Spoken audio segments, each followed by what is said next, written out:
We are now going to enter our Massverse Madness segment of the episode, where we call out series crossover references and discuss theories. It's a short one for today, and just to be conservative, we are giving a blanket spoiler for all of Throne of Glass, as well as all of Crescent City, especially Crescent City 3. I will really plug that in here, okay? So if you don't want spoilers for these books, we are lovingly saying goodbye, and we will see you again soon. The priestesses, now that we have them in our story, I want to call out the priestesses in the three worlds of the Massverse. They're occasionally mentioned in the Throne of Glass, more of just like a part of the world, a part of the society. But there is an important moment when Aelin, she's going by Selena at the time, in Heir of Fire, realizes where the third word key is. Quote, "It had been around her neck the night that she fell into the river, and around the neck of every one of her ancestors going back to Brandon himself, when he stopped at the sun goddess's temple to take the medallion from Mala High Priestess, and then destroyed the entire site to prevent anyone from tracing his steps." Priestesses are also mentioned in Assassin's Blade during the short story of when Selena is heading to the desert to train as a punishment from Erebin. There's mentioned a white-haired priestess in this stretch who worshipped Lani, the goddess of dreams. White-haired, I automatically relate it to Rowan, so I have some questions there, but that's for Throne of Glass deep dive. That's for an Assassin's Blade deep dive. Some noticeable priestesses in the Crescent City world are obviously Jessica Roga. She was the priestess of the Great Library of Parthos, and she was present when the library was attacked 15,000 years prior to the beginning of our story. This is when she takes all the books, she hops on a ship, and then for 15,000 years, she's just basically the garter of knowledge and an awesome bitch. I love Jessica. R.I.P. my girl. You shouldn't have died. I'm pissed about it. Separately from our high priestesses, though, Tamlin mentions how there's never been a high lady, but that's technically actually not true. During our download with Celine from Crescent City 3, Under the Prison, she mentions how the High Lord of the Night Court at the time was wanting her, Celine, to become High Lady of the Night Court, but she refused. However, it's stated as, quote, "He wanted me to be High Lady, as the other lords' mates were, but I refused." So technically there were High Ladies, just like 15,000 years ago. Interesting. Speaking of Tamlin, we get another connection between Tamlin and a stag. So let's pull out the significant stags in the other universes. Every mention of a stag in the entire ACOTAR series, but one, is in reference to Tamlin. So I really do think of Tamlin very closely connected to the stags. Yeah. In Throne of Glass, the Lord of the North appears as a huge white stag with flaming antlers and an immortal glow. He is the symbol of Terrasen and lives in the oak-walled forest and is considered a beacon of hope. What does Tamlin have to hunt and kill on Calamai? A great white stag. And then Tamlin, he's also a shapeshifter. And Lydia from Crescent City shifts into a deer. While we're talking about shapeshifters, we have to give Lysandra from Throne of Glass a huge shout out there. She is also a very rare shapeshifter. I believe that the stag connection between these worlds, plus Tamlin's shapeshifting power, it's a small link to a much greater interconnection. And I'm so excited to dive more into that later on. There are some people who wonder if Tamlin is from the Throne of Glass world. However, the iron is what makes me think no, he's not. Because in Throne of Glass, the Fae, who are all shapeshifters, yes, but they all have one animal form that they transform into. Like, for instance, Aelin, her animal form is a human. Rowan's is a bird form. You know, Fenris, we have a dog. Is it a hawk? I know she just calls him Fluffy or Feathers or whatever it is, and it's perfect. Ruffled or something like that. God, I love their connection. But because Tamlin is able to shapeshift into anything, much more Lysandra, I would say that he's much more connected to the Lysandra form of magic.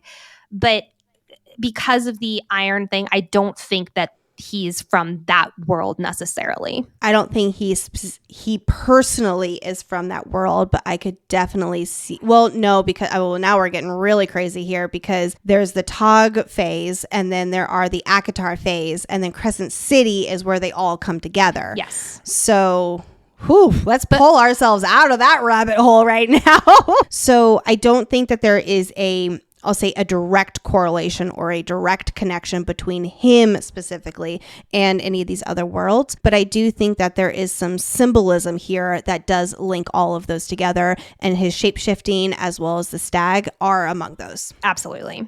Today's Massverse Madness does include spoilers for all of the Massverse. So if you have not finished the Throne of Glass series and Crescent City, we will see you next week. We learn how winnowing works in this stretch of chapters, and the description of, quote, 2 different points on a piece of cloth sounds familiar. It's because it should sound familiar. It is almost identical language to CC2 when Cormac is describing how to teleport. Quote, you have to picture where you want to go, then simply allow yourself to take that step as if you were folding 2 points on a piece of paper so that the 2 points can meet. We do know that in the ACOWAR world, it is extremely rare to winnow, and in CC, it's even more so. Bryce can only do it if she's charged up, and I believe she actually only knows 2 other people who can do it. Don't quote me on that number. But in Throne of Glass, Fenris and Connell are the only 2 known characters who have this power. I tried to search for if there was ever a description of their version of this power, and I couldn't find it, so I don't know if it is similar to the CC and the ACOWAR language.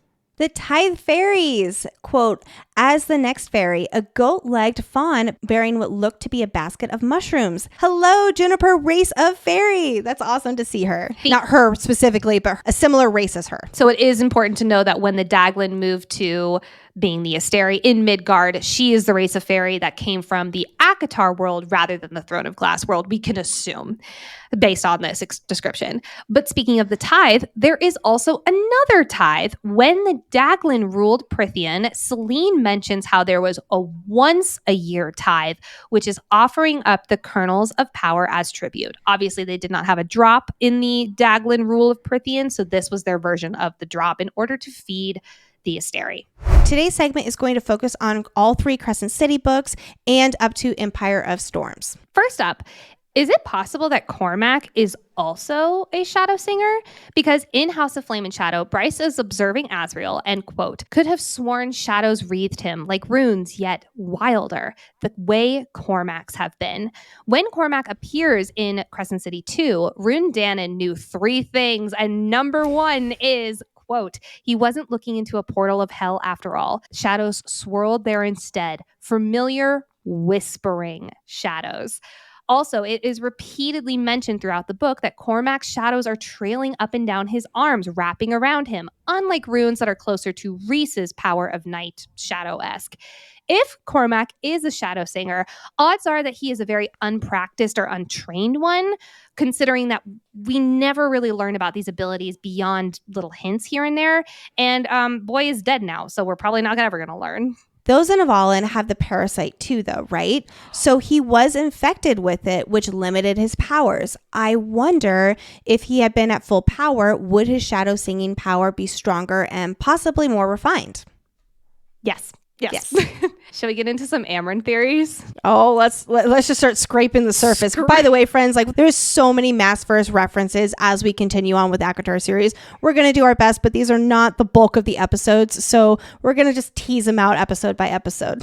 And also keep in mind, we still have all of ACOWAR and all of Silver Flames, which are heavy Massverse crossovers and everything. So we're, like Lexi said, we're really just scraping the surface here. When we meet Amren, we get mention of how Amren's eyes are silver and unearthly.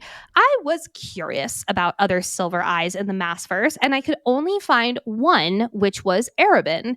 I definitely do not think they're connected by any lineage way for a multitude of reasons, but it is interesting that we don't hear mention of his silver eyes until Queen of Shadows, which SJM released Queen of Shadows September 2015, and ACOMAF came out 8 months later. So she would have been working on them either simultaneously, if not back to back. So maybe she just, was digging silver eyes that year. But they're about 14,653. I was going to say. Revolving around Amren, and there is no way for us to go through all of them right now, but let's bring up just a few. The first one is the Malakine theory. This is from a post by Elbrunska on Reddit. When Rigelus was giving his Bad Deuce speech at the end of Crescent City 2, he mentions how the Asteri bred a few versions of the angels until they had the Malachim, who are the angels we now know in the Crescent City universe.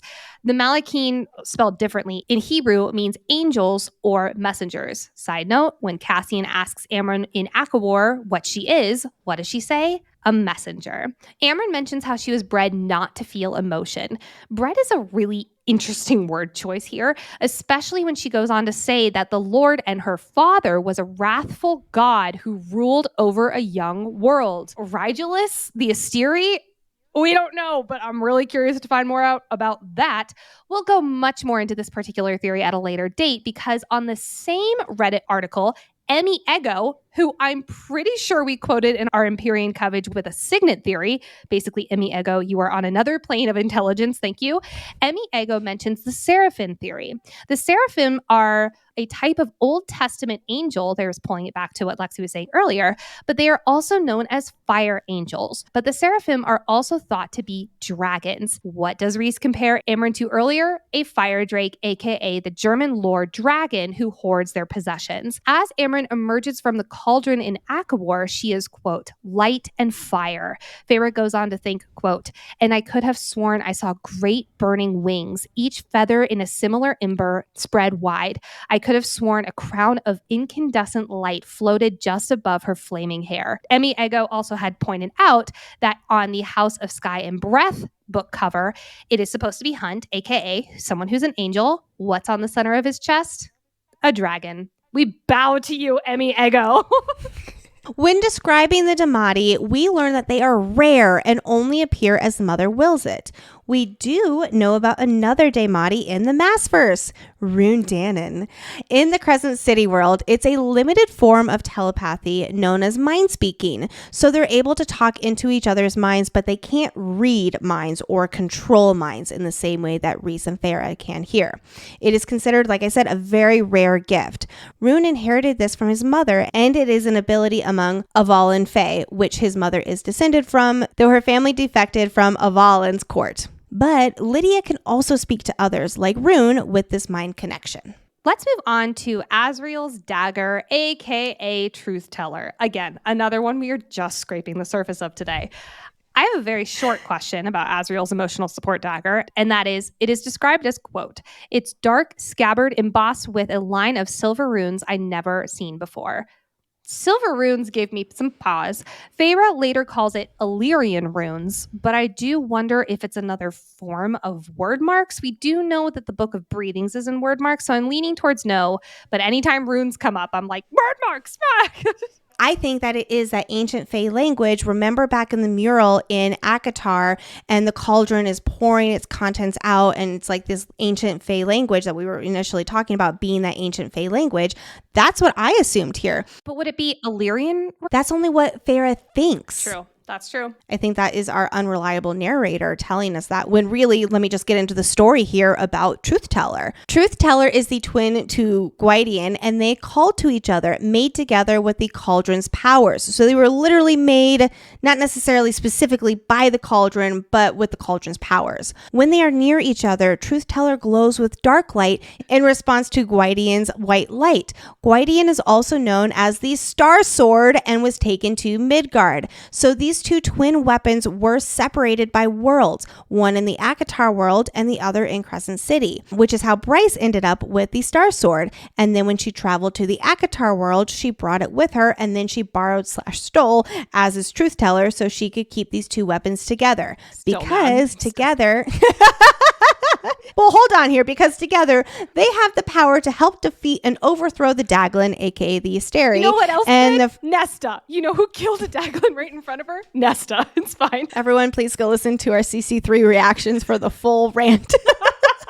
This first mention of Az's emotional support dagger, which again is a joke from our CC3 review and rant, it will end up helping destroy the big bad in Crescent City 3. I just love that. Like, here we are in Mist and Fury, and we get a little nugget that is going to play a huge role in the book that came out years later. And I just love how all of this is starting to really tie in together. Anyway, there's so much more I could say on all of this, but we are going to put a pin in this truth teller and Gwydion discussion for now and keep on moving. Now, the mists. Ooh, I love this stuff so much. When Thera arrives at the hike to the prison, she mentions there's mist around her and around this area. We'll talk about the 8th court and the prison a lot next episode. But mist, hello, ley lines hint. From chapter 60 of Crescent City 3, when Adis, prince of the 5th level of hell, is talking about Avalon, quote, the mists are a result of the ley line's power. They're an indication of a thin place. Thin places are where it is easier to world walk and create portals, which makes sense that the 8th court, where Thea, Selene, and Helena left the world to Midgard. Again from Adis, there are ley lines across the whole of the universe. The Asteri have long chosen worlds that are on the ley lines for that exact purpose. It made it easier to move between them to colonize these planets. It will be this misty island where the prison is that Thea and Peleus gather their people willing to conquer and colonize and open the door to Midgard. Last one is from Throne of Glass with a reference to Lorcan being in Velaris. A perfectly done TikTok by a Court of Thorns and Rosie, we'll put it in the show notes, posted this theory. In chapter 43 of Empire of Storms, quote, Lorcan had seen a kingdom perhaps 300 years ago that relied on barges to sail its good from one end to another. Its name eluded him, lost to the catacombs of his memory. Lorcan wondered if it still existed, tucked away between 2 mountain ranges on the other side of the world. What are the mountain ranges described as in Velaris? There's 2 different mountain ranges and a river and boats that I'm assuming are barges to sail. Lorcan could not remember this name because of the magic of Velaris. Now, both ACOMAF and Empire of Storms came out in the same year, April and September of 2016. So she was working on ACOMAF, and then probably right after that was Empire of Storms. Yes, it went Queen of Shadows, ACOMAF, Empire of Storms. So it was most likely, very heavily on her mind with Velaris. And I love this idea of her, just like dropping a hint of like, I just wrote about this city. Let's put that in there. So my headcanon is yes, Lorcan was in Velaris. But he would have had to somehow world walk in that way, though, because it wasn't just on the other side of their world. It's on the other side of a world. Who was he serving? Maeve. You haven't finished the book, so... No, I have not, so I don't know what that's... Okay. Like I promised, let's kick it off with the Surreal Tea Time Part 2 about the prison. If you don't mind learning about some ACOTAR-related lore that is told in House of Flame and Shadow, please continue. There are no plot spoilers here for House of Flame and Shadow, just lots of lore information as it specifically relates to the ACOTAR world. I know, it's confusing. The prison used to be a royal territory. Queen Thea claimed this island for herself after they defeated the Daglin. It is a naturally defensive location because the mists keep it veiled from the others. And hey, this was indeed the 8th court, the Dusk Court. We get that confirmation. But it was before the courts were divided up and ruled by the High Lords.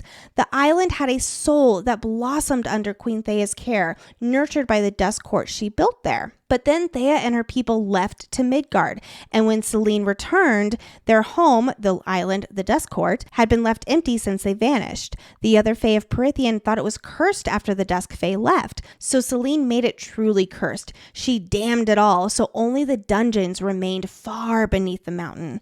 She started hunting the monsters, the remaining pets of the Daglin, until her once beautiful home became a prison.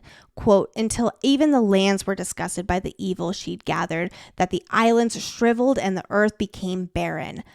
I have to wonder if she personally put Amren in the prison. Although the timeline, it doesn't quite line up because Amren entered the prison before High King Theon and his queen Thea ruled, and the prison didn't actually exist until after he was long gone. But we're just going to keep moving past that here. Selene went on to wed the heir to the High Lord of the Night Court, and once he inherited the title and they had their first son, she brought him to the prison and keyed the wards into his blood. She told him the secret of the records she left for him so that he would know about the buried weapon needed against the Daglin that was located beneath the prison. That secret weapon is indeed the harp, but the secret was supposed to be passed down in the generations of the High Lords of the Night Court. But hey, it didn't happen, and somehow along the way, this information got lost and forgotten. This here is the reason Rhys's family has the blood key to the prison. It's because they are ancestors of Selene, who specifically made their blood the key to the prison, where the secret information would be held secret.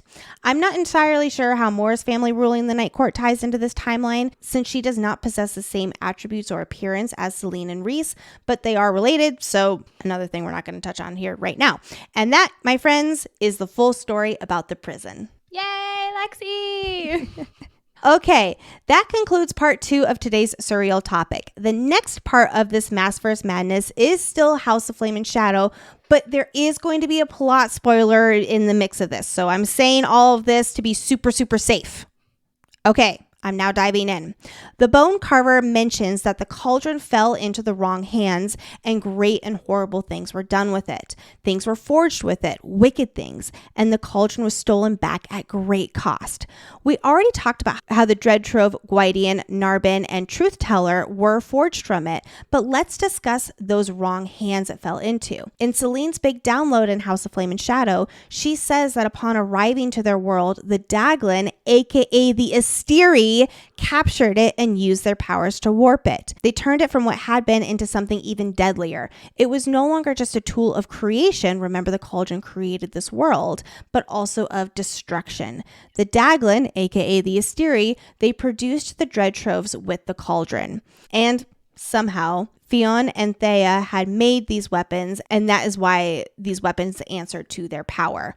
It does differ from ACOTAR's version, in which the High Priestess dipped the sword into the cauldron and gave it to Fionn.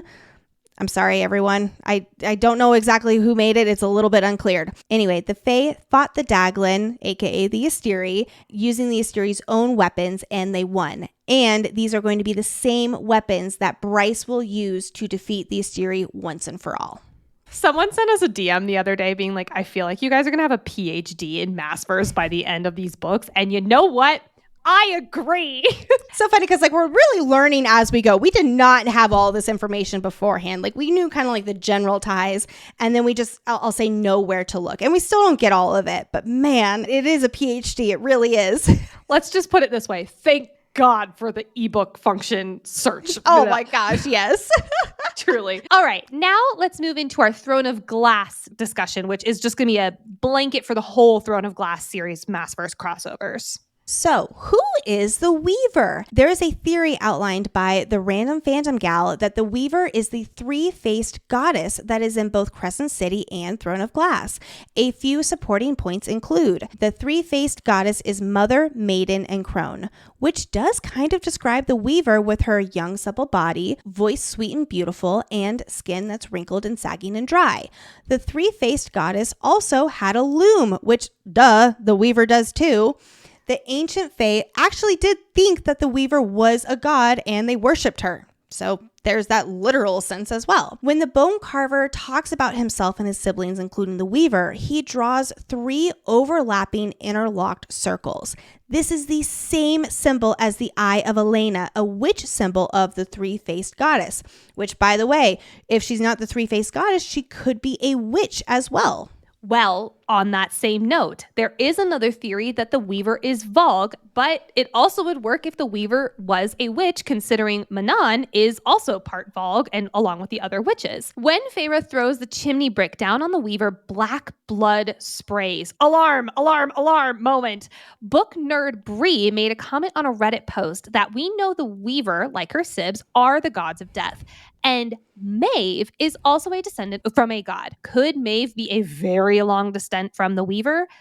Possibly. I don't want to think about what that means for Aelin and Rowan, though, because Maeve, Mab, Aelin's ancestor on her mom's side, and Mora, Rowan's ancestor, were all 3 sisters. Or heck, completely separate, the Weaver could just be one of the OG Vogue. The Vogue hail from an unnamed home dimension. Some people think that this might be from Hell in CC, but Black Blood is really sus, especially given the fact that SJM was working on Mist and Fury in between Queen of Shadows and Empire of Storms, which are seriously packed with a whole bunch of Vogue shit going down. I'm leaning more towards this rather than the Weaver being related to Maeve, just because of what that means for Mab and Mora.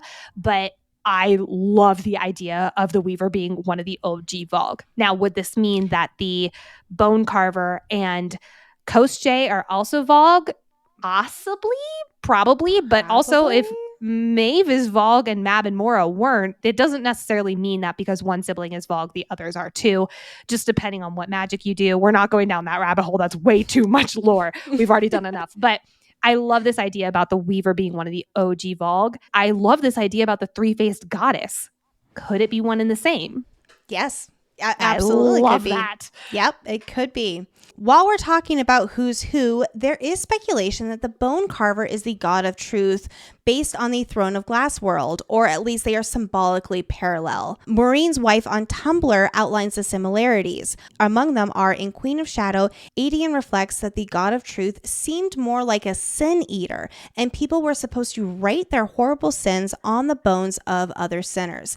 It's not unlike the way the Bone Carver collects bones and carves people's deaths in them.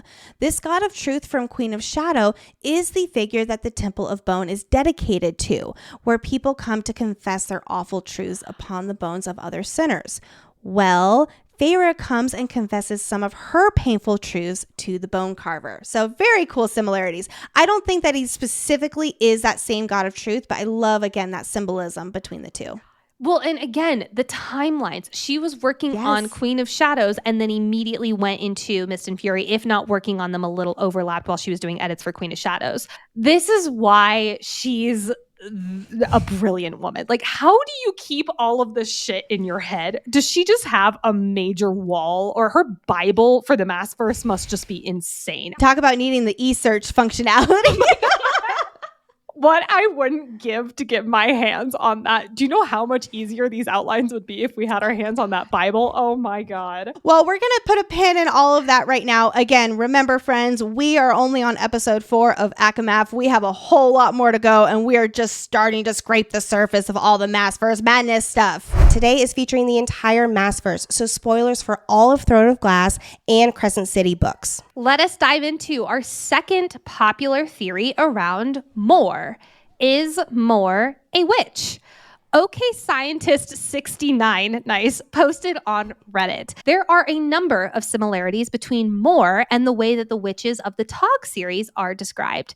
Red in Throne of Glass is associated with that of the Kraken witches. Red, as we discussed earlier, is a color that Mor wears regularly. Mor's power also manifested at her first period, similar to our witches. Quality Garbage X, these are perfect names. I love it. The Reddit usernames are my favorite. God, it's quality humor. Commented on the same Reddit post about how in mythology, the Morgan is often considered a triple goddess. Who do the witches in the Tog universe worship? The three-faced goddess. Most witches also cannot wield magic. That is until they do the yielding. Maybe this is why we haven't seen Mor's powers on full display outside of like healing and winnowing. However, I will say the Kraken witches are the exception. More on this in a moment. Guava Fox on the same Reddit post also commented that Mor was also marked on her belly just as Asterin was, which is a sad comparison. And last but not least on this Reddit article, C Girl pulled the quote, "Mor is who I call in when the armies fail and Cassian and Azriel are both dead. Could this be because she is capable of the yielding, which we see to devastating lengths in Kingdom of Ash?" I will not say more because Lexi has not read that book yet. I still need to read this damn book. I need you to read it so I can fully talk about it, because that is something I will not spoil for you. I refuse. Still on this subject, though, I want to move back to the Kraken witches connection, because for this, I had to call in reinforcements, and I mean literally call. So thank you, Lurin from Book Huddle, who spent 30 minutes on the phone with me and then another 2 days sending articles back and forth to pull this together. Legitimately, most of these are her findings. She's a genius. We love Lurin on this podcast. 500 years ago, when the Witch Wars happened, the Kraken witches were thus scattered across the continent, and they searched for the one Kraken witch who could reverse the curse placed on the Witch Kingdom. The curse was placed on the Witch Kingdom by the last Kraken queen 500 years ago. This 500-year timeline really stood out. What if Mor's mother was the Kraken queen, Rhiannon Kraken the First? Rhiannon, the name, translates to divine queen. Morgan, the name, translates to phantom queen. In A Court of Frost and Starlight, one more is greeted by Kier. She thinks, quote, the sneering tone, she could still hear the hissed insults behind it, whispered long ago in her family's private suite, whispered at every meeting and gathering when her cousin was not present, her cousin meaning Rhys. Half-breed monstrosity, a disgrace to the bloodline.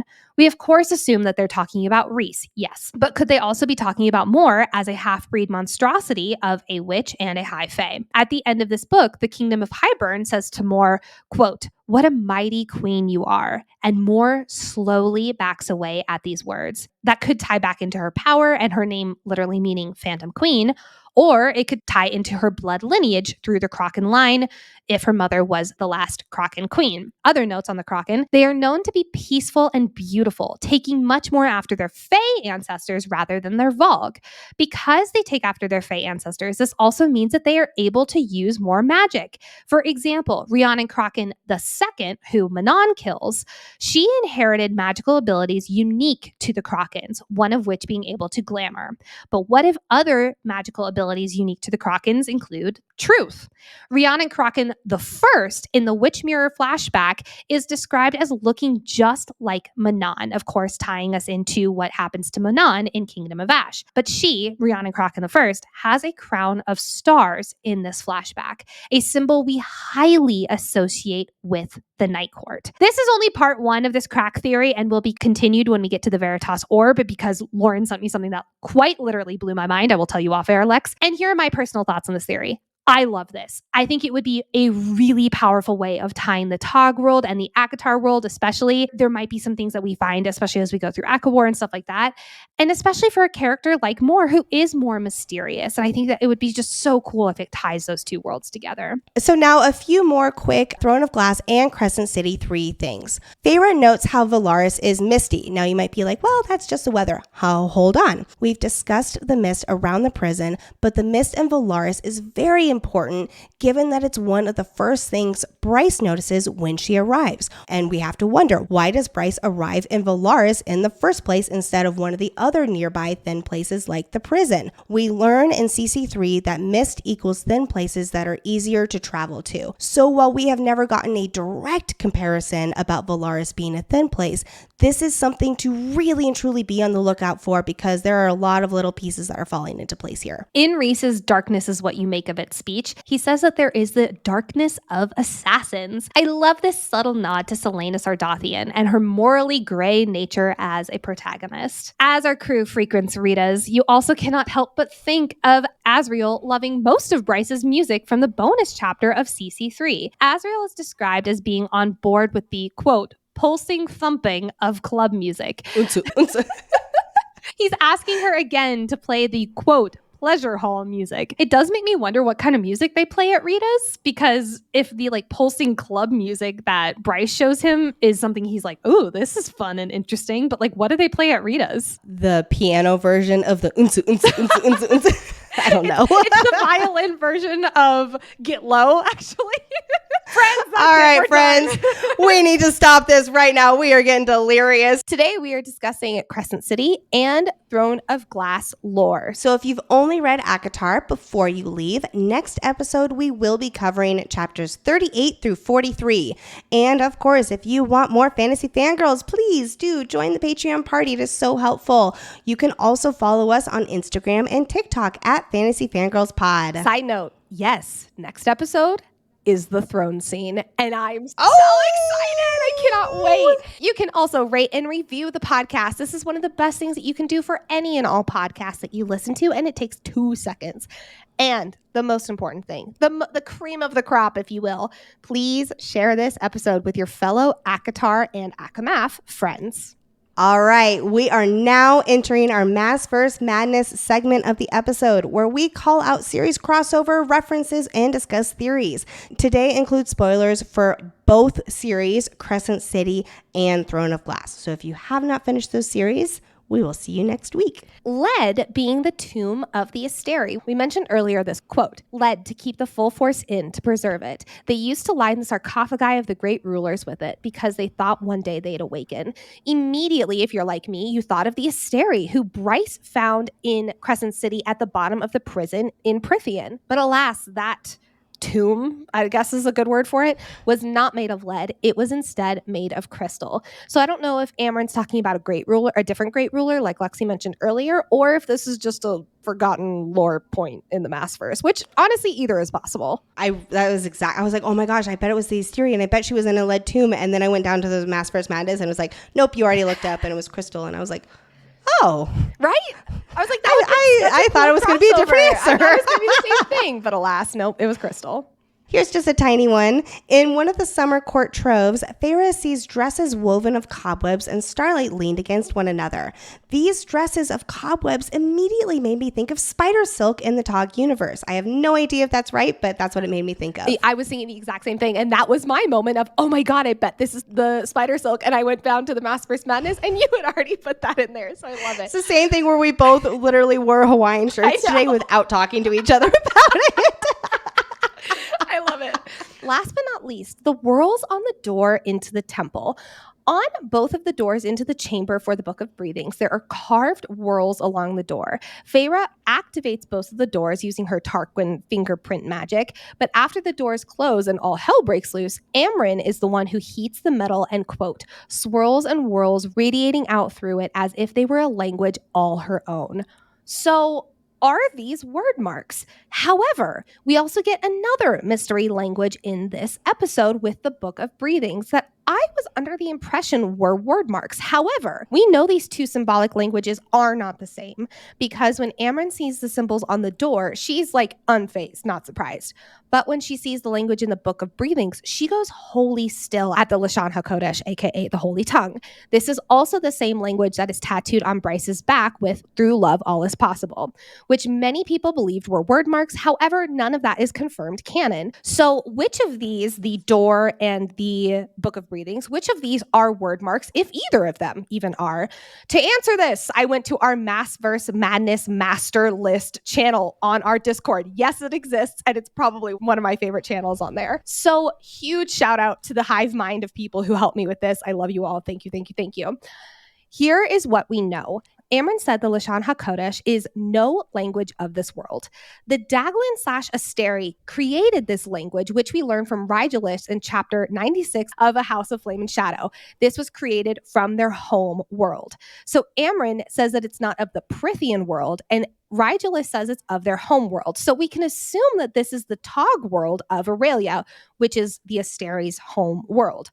Which I thought it is. I thought it was Prithian. So I was like, wait, what? That's only if I didn't think it was Prithian either. I thought they had a whole other world of their own, and then they went and infiltrated these other two worlds. So it could be. It's not confirmed that it's from Aurelia. I assumed that because we're working with 3 different worlds here. If it's not from the first 2, then it would be from the third one. But it could be from a totally different one.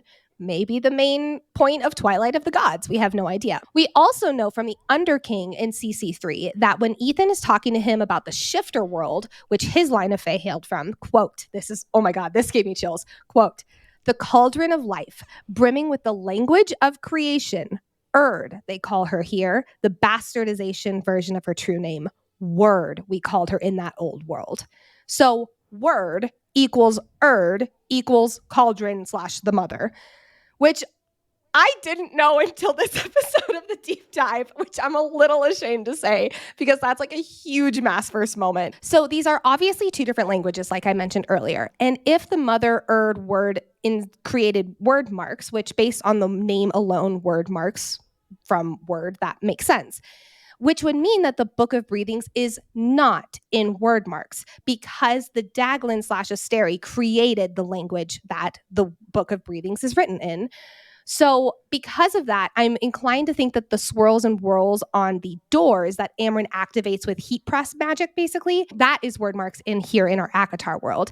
Also, they're described as swirls and whirls, which is how Selena describes them in the first talk book. But while we're on this whole Book of Breathing situation, and I hope you're still with me, this is not the only series that the Book of Breathings is mentioned in. In Crescent City 1, right before Micah does his big old evil villain monologue and then gets vacuumed up by Bryce. Amazing. Bryce's inner monologue says, quote, Micah loomed over her. She stretched her arm out towards the shelf. Her tingling fingers brushed over the titles. On the Divine Number, The Walking Dead, The Book of Breathings, the Queen of Many Faces, ... How did the Book of Breathings end up in Jessica's library in Crescent City 1? We will discuss that at a later date because, yes, we have some theories. But also, side note, yes, The Walking Dead is from Throne of Glass, also in Jessica's library. Wow. Woo! All right. We are now entering our Massverse Madness segment of the episode where we call out series crossover references or discuss theories. It's, like Nicole said, a short one for today with spoilers for the Throne of Glass series. It is time to extend my is more a witch theory. In case you missed it, I, along with our friend Lurin from Book Huddle, went down a rabbit hole around the possibility of more being a witch from Tog, specifically a Kraken witch from Tog. If you want to listen to the entire deep dive of the theory, we have it in episode 5's Massverse Madness section.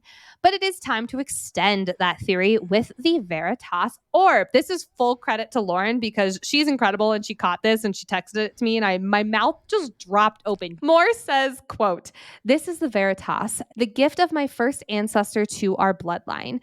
This line, the gift of my first ancestor to our bloodline, implies that the ancestor is different from their current bloodline. Could this be a gift from a Kraken witch bloodline, like we mentioned in episode 5? So the foundation of this Veritas Orb is, could this be a witch mirror? Witch mirrors have immense power in the Throne of Glass world and have various uses depending on the mirror in question. Some can see the future, some can see the past, some can see the present, but all witch mirrors are made out of a rare silver. The Veritas Orb also made out of silver. So was Moore's family gifted the Veritas Orb from her possible witch bloodline? Maybe. The more and more I look into it, I'm like, please God, let this be true. I love this theory so much because I think it would clear up so much of the question marks around Moore. But that's it. Short and sweet. Friends, we're done. Let's get to them finding out their mates. I'm so excited. We are going to call out series crossover references and discuss theories here in the Massverse Madness segment. It's a fairly short one for today with spoilers from the entire Throne of Glass and Crescent City series. We have to discuss Starfall and why it disturbs Amren. On a Reddit post by Yanni77, future underscore Kotara mentioned an idea. We know that in Kingdom of Ash, Aelin leaps through the word gate and starts falling between worlds. One of the worlds she falls through is Velaris on Starfall, as if she was a star. Quote, I'm quoting the whole damn thing because it gave me chills. I screamed in the car when I was reading this. Quote, "She passed through the world of snow-capped mountains under shining stars, passed over one of those mountains where a winged male stood beside a heavily pregnant female, gazing at those very stars."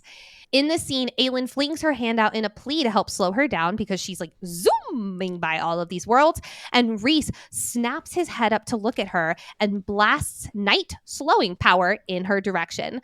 Also, fun note, as Aelin is falling, she also sees Lunathian. Quote, "She passed through a world where a great city had been built along the curve of a river, the buildings impossibly tall and glimmering with lights." SJM has confirmed that is Lunathian. So back to Amren. What if Amren fell through worlds just like Aelin had, likely with the same lack of control? And that's why it disturbs her? That could very well be the thing. However, Amren is at Starfall in a court of frost and starlight, which is a starfall that Aelin falls through because Feyre is pregnant. We can assume that that's the one, unless Feyre has another pregnancy, so we don't know. But why this date specific? Is this a time manipulation thing? Like, people are falling through the worlds all the time, but it always just happens to be on Starfall in Prythian. I don't really know how that would work. I don't know how to even explain it into a microphone without confusing myself. Also, why did Aelin appear on Starfall falling through a gate, but Bryce didn't when she fell through a gate when traveling to Prythian? I have no idea. I have 0.0% idea. But I do think that maybe one of the reasons Amren has distaste for Starfall is because she had a very similar experience to Aelin. While we're still on Tog, there is a Bloodbane parallel. When Rhys is poisoned and the Suriel says to Feyre the poison was Bloodbane, that is the same poison that Kaltain slips into Celaena's wine at the final fight against Cain in the first Throne of Glass book. This is also the drug she missed on her poison test. That's a really fun fact there. Brett and I are listening to Tog right now because he's making his way through that series, and we were in the final scene with Cain and it said Bloodbane, and I literally dropped everything and ran to my laptop and wrote this down. I was very excited. When Feyre is experimenting with her powers and melding them to work together, she describes, quote, "They had come from the same dark origin, the same eternal well of power, once long ago, before language was invented and the world was new." This well language immediately reminded me of the descriptions in the Tog world with the deep power within oneself. It is frequently used as Aelin discovers just how deep her well of magic goes. Understanding that these Fae come from different worlds but within the same universe, I love how there are those little ties into how magic as a whole does indeed work similarly. And friends, that is it for today's episode. All right, we are now officially entering our Massverse Madness segment of the episode, where we call out series crossover references and discuss theories. Today, we are discussing concepts that give spoilers from the last books in both Throne of Glass and Crescent City. I have a quick one before I get into the one I'm literally shaking to get to. I'm so excited. The first one is Mor in the cabin when she is joining Feyre in painting. She paints 3 stick figures on the wall that look, quote, just like her. The Morgan in Celtic mythology represents 3 sisters, but here, Mor in the cabin, she's also painting, 3 similar looking women on the wall. Who do the witches in Tog worship?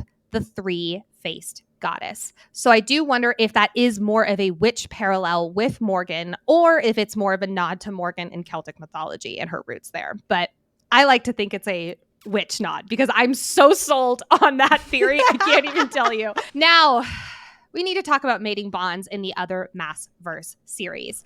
We have learned all about mating bonds in the Prythian world, but what about the other 2 worlds? In Throne of Glass, when Aelin and Rowan, I'll call it solidify their mating bond, there is a moment where they bite each other's neck. And given that these Fae in Aurelia are so much more primal, more animalistic than our Prythian Fae, it does make sense. In Kingdom of Ash, quote from Aelin's perspective, "Mate, the word still sounded like a surprise. What they had done in that forest pool had been accumulation of those months and an unleashing. The mating marks on her neck and on Rowan's proved it. She would not be returning to Terrasen alone when autumn arrived." So we can assume that the mating bond snapping into place is more of like, I should say, is more emotional, just like it is with Rhys and Feyre. But I'm assuming that the mating mark on their necks is more of the soup in the Prythian world. It's more symbolic of like, I claim you. We also have in their Caranon bond scene, that could have also been where their bond snaps into place. They could tap into each other's powers, which we'll talk about more in a second. And in that scene in Heir of Fire, Rowan says, quote, "I claim you too, Aelin Galathynius." It's very much along that "you're mine" language. So their mating bond might have actually snapped into place in Heir of Fire without either of them knowing, for obvious reasons. We as the reader don't learn until the end of Empire of Storms. But in the end of Empire of Storms, when Maeve is doing her huge download of, I made Rowan believe that this other woman was his mate, but it was actually you all along, Aelin thinks how she's actually known since Rowan got hurt in Queen of Shadows, and she goes absolutely feral, very similar to how Feyre acts when Rhys is hurt. Now, but again, it's not the mating bond snapping into place. It's when she realizes, oh my God, this man who's already had a mate is actually my mate. What the hell? And then obviously we learn everything at the end of Empire of Storms. So now let's look at the Crescent City world and how mating bonds work there. It's a little bit like, we're mates. In all seriousness, though, it is not quite as primal or soul-binding as the other 2 Mass worlds. Now, they do have their laying in bed, I don't know, maybe we're mates conversation. While we're discussing mating bonds in all of the Massverse, on the boat, Bryce and Hunt consummating the mating bond is when it officially... They don't use this language, but it's when it officially clicks, I'll say. Quote, "They filled with iridescent light. He filled with light.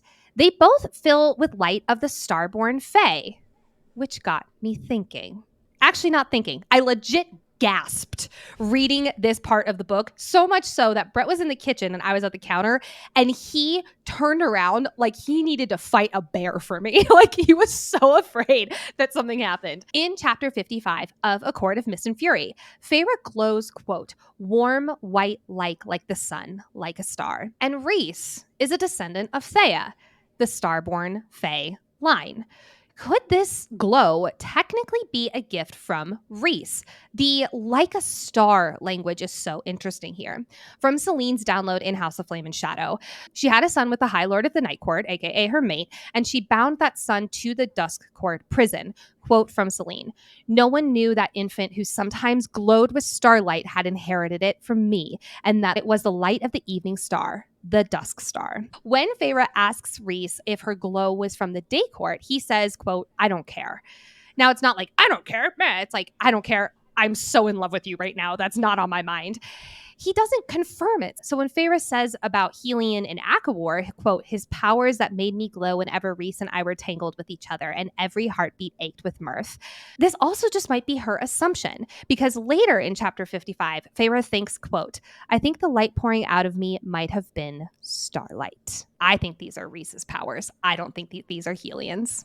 I'm so excited as we are introduced to Helion, because I honestly just can't remember if he does have that glowing possibility. I know that he does like emanate sunlight and all of that, but I'm going to be so curious about the language, because I love that you're so right about that starlight language there and how she's glowing like a star and the starborn fae. And yep. The thing that locked this into place for me is the Celine download. Yes. No one knew the infant that sometimes glowed like a star with starlight. Literally, Feyre says, the powers within me might have been starlight. Like, it's the same word. Today, we've got spoilers for the entire Massverse, including all of Throne of Glass and Crescent City books. I want to start with talking about the symphony music. So the music at the symphony that Cassian and Feyre go to had music that was strange and, quote, "written at a time when humans had not even walked this earth." I could not help but think about the music that Selena sings when she is looking up at the sky after Nehemiah's death, and she sings in a ancient Fae language, the songs that people of Terrasen used to sing, only nobility of Terrasen used to sing when someone died. I do not think it's the same song, I should note, but given the description from Chaol's point of view, it's very similar. So I wonder if this music necessarily came from the Fae in the Tog world versus Prythian. I like that. I do too. This is really not a spoiler. This is more of a clarification. I didn't know this until I got the ebooks of Throne of Glass, because I've always been listening to the audiobooks, which are phenomenal. Elizabeth Evans, you're incredible. But several times in Throne of Glass, it is mentioned, quote, "mean as an adder." Adder is spelled A-D-D-E-R versus our A-T-T-O-R in Prythian. So adder is not the adder, like the bat-like creature in our world. An adder, a D-D-E-R, is actually a venomous type of snake. I did not know that until this week. So, which brings up the question, though, if an adder in the Tog world is a version of the Ilkin. They're described really similar. However, Ilkin do have black blood and are half human, half, according to Lorcan, whatever Erewhon did to them. And the adders in Prythian have silver blood, and they are a type of fae. So I think it is safe to say that they are two different things. Let's go back to Amren's warning about putting the two halves of the Book of Breathings together, and how that would draw enemies far older and more wretched, things that have long been asleep and should remain so. I mentioned already that maybe she's talking of the Daglin, aka the Asteri. And while they were overthrown in this world, we know that they did not all leave. That at least under the prison for 15,000 years, there has indeed been a sleeping Asteri encased in a crystal coffin. Vespris, in particular, was trapped by Thea under the prison, but it's possible that she is not the only one still lurking underground in all of Prythian. Now, she did say that they have pockets of power hidden beneath the sacred mountains in Prythian. That's not creatures or enemies, but there are definitely Asteri-related mysteries under these mountains laying dormant.